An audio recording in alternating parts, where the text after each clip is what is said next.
Starting this film off with a bit of a bang. It's the Raw 24, and my goodness, I've had a bit of luck this morning, as is the case this year. To get some good animals, I've had some good luck. So this morning yesterday I've been glassing this big head basin, heaps of scrub, heaps of feed. Been working the angles because there's just so much cover in here. Uncovering a few deer. There was a young stag seen yesterday, but nothing really special. And then this morning woke up, crack of dawn, into it, and I was glassing down. Actually saw the same three hinds that I saw yesterday. They were actually on the other side of the range, so I was like, oh, okay, so they've done the old midnight dash. Anyway, so I've been doing that, glass in the morning, didn't see much, and then I was kind of pretty much walking out. And as I was walking up the spur, the last little climb to get out to the high point, and then it's all downhill from there, I glassed back all the good deer country, and then I seen an absolute ripper, a real nice mature stag, exactly what I came here for. And then the stalk was on, so I gassed it downhill. The wind was super dodgy though, so I tried to stay on the lee side of the wind, or thereabouts, but I tried to duck down as much as I could because there was a bit of a spur in between us, so I was hoping if the wind came behind me, it would go along the spur and then funnel out. Anyway, got down, got to where he was, couldn't see him, and the wind was just going up and down, up and down. It was just like, oh, no good. Couldn't even see the hind that he was with because he was roaring his guts off. And then I was like, oh, I really need some water. So I went on the other side of the spur that I was on, and then he's like, the old stag's gapping it. I was like, hey. So there it's all action stations lined up, ranged. It's about 304 yards, and then managed to get a few good shots onto him. First one got him pretty good, like he was on wobbly legs, and then gave him another couple just to finish him off. But here he is, not bad.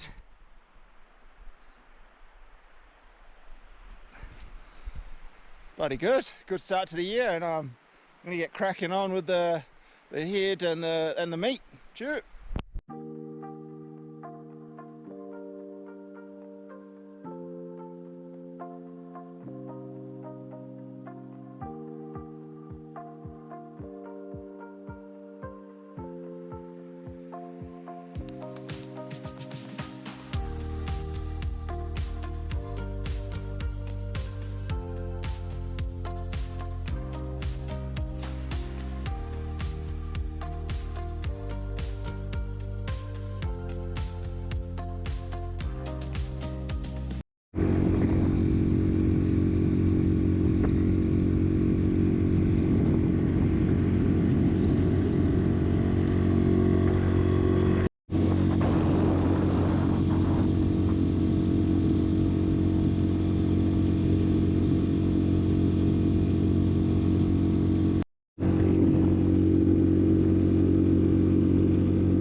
End of day one, made camp, got dinner on the go, tents all set up.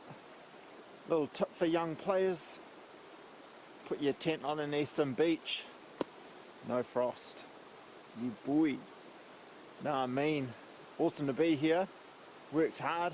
Last time I was in here, had an absolute doozy.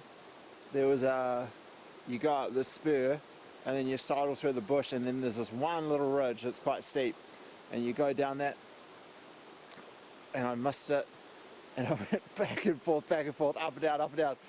What should have taken 3 hours, which did today, it took about 7 or 8. I just didn't want to give up. But I wanted to give up many times. Classic. But nonetheless, it's gonna have a hot feed, and then tomorrow I'm gonna head right up valley onto the tops and absolute get amongst it. So no, it should be mean. Weather's awesome. Bluebird, can't complain.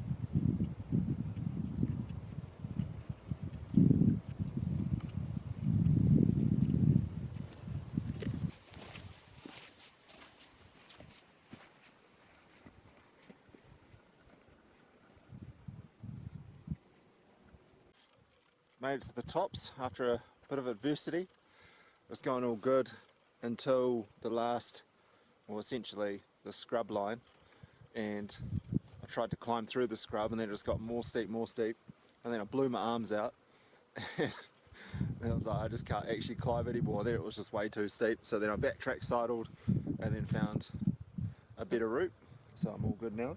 These bloody sandflies, I'm using 2 types of insect repellent and they're still just hitting me hard. Alright, so annoying. I'm actually quite high as well, probably 1200, 1300 metres, and they're still going hard, eh? So the plan of attack for tonight is, there's a saddle that I'm gonna go up there. The wind's been a bit annoying. It's westerly at the moment. I'm waiting for it to go southeast, but if it stays westerly, what I might do is I might climb up there, just get above it. At least when you're above, the wind's going back and forth, you've got a bit more play. Anyway, I am going to get my gear sorted and then onwards.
So I'm almost down to the valley, about 3/4 of the way up the main catchment, so I can glass the head basin. Just filled my water bottle up in this creek, and the descent off the tops is pretty gnarly, which is quite steep in places. I highly recommend, if you come to Fjordland, bring some of those like heel crampons or walking crampons or something crampon related. For me, I use the Crispies. They've actually got an attached crampon on them, so I'll show you now. So that's them there. You can fold them away, but man, they're just so good in this country, because when you're on the tops, it's actually quite wet everywhere. So you got wet tussock, wet bog, wet rocks, seeing as it's May as well, you got a bit of frost and stuff in the morning. So now they're worth their weight in gold. So what I'm going to do now is just go up the valley just a little bit more, tuck up in the bush, and then there's a front coming in tonight. So I'll be able to have a rest day. The body's feeling it. My arms are still so sore from yesterday. Bloody hell. No, sweet as.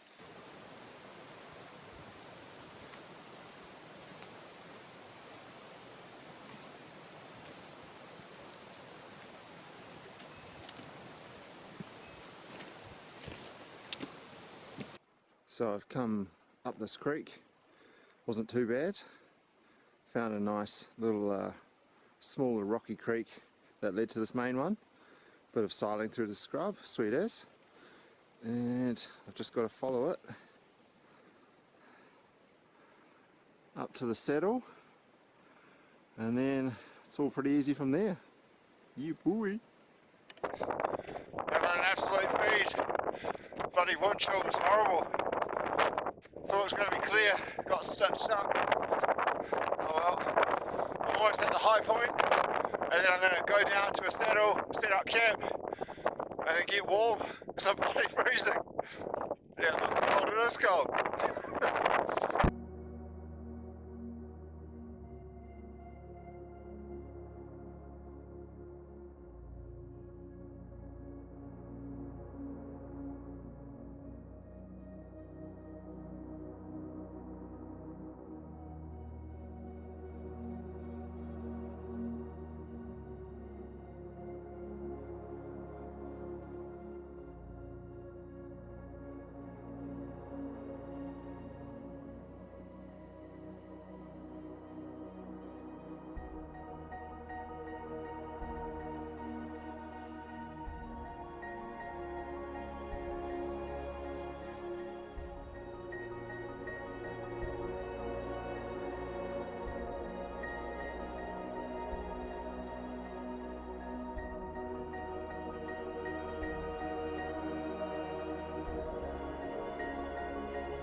Back in the comfort of home after a pretty epic mission. That was a big one. Only a few clips, but doesn't tell the whole story. Plenty of miles covered and some fun times. Just at home in the lounge room. As you can see, it's a bit narcissistic. Got all 3 big stags on the wall. If you're a firefighter, yes, I do take that stag down when we get the fire going. But I just had to have them all 3 up. Just due to how much hard work I've put into getting these animals. And it kind of brings me on to a little point of talking about kind of the choices I've made as a human and as a hunter, I guess. And the choices I've made is all around trying to be the best hunter I can possibly be. And being consistent over many years has led to having a lounge room full of stags like this. Yes, there's absolutely an element of luck, and I've got enough humility to accept that, because without the luck, it could all go pear-shaped. So this one, he could have just ran a different direction, and we've never seen him. This one could never have popped out of the scrub. Both those 2 stags scented me. And then this one, same again. My scent could have gone away because I was only about 140 yards away, staking him out. That could have all gone pear-shaped. He was actually following some late cycling hinds.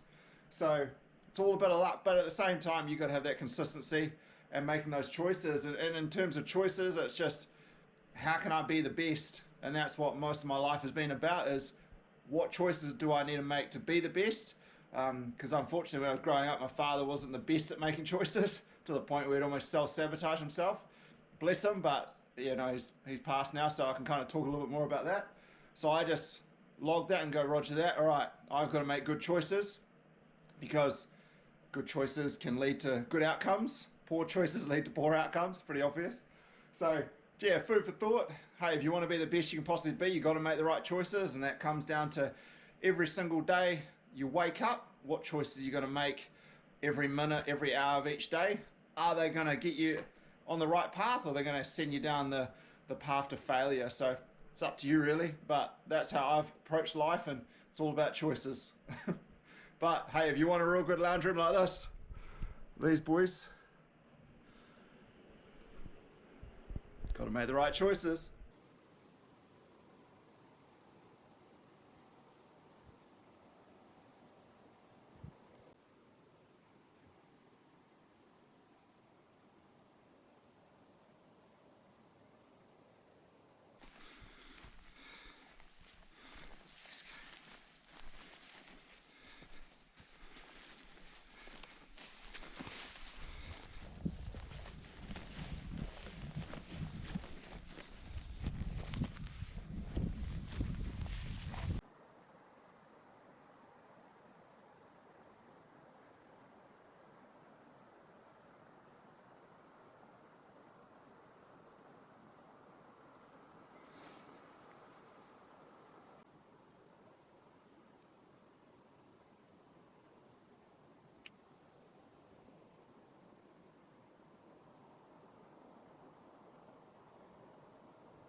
Leo said.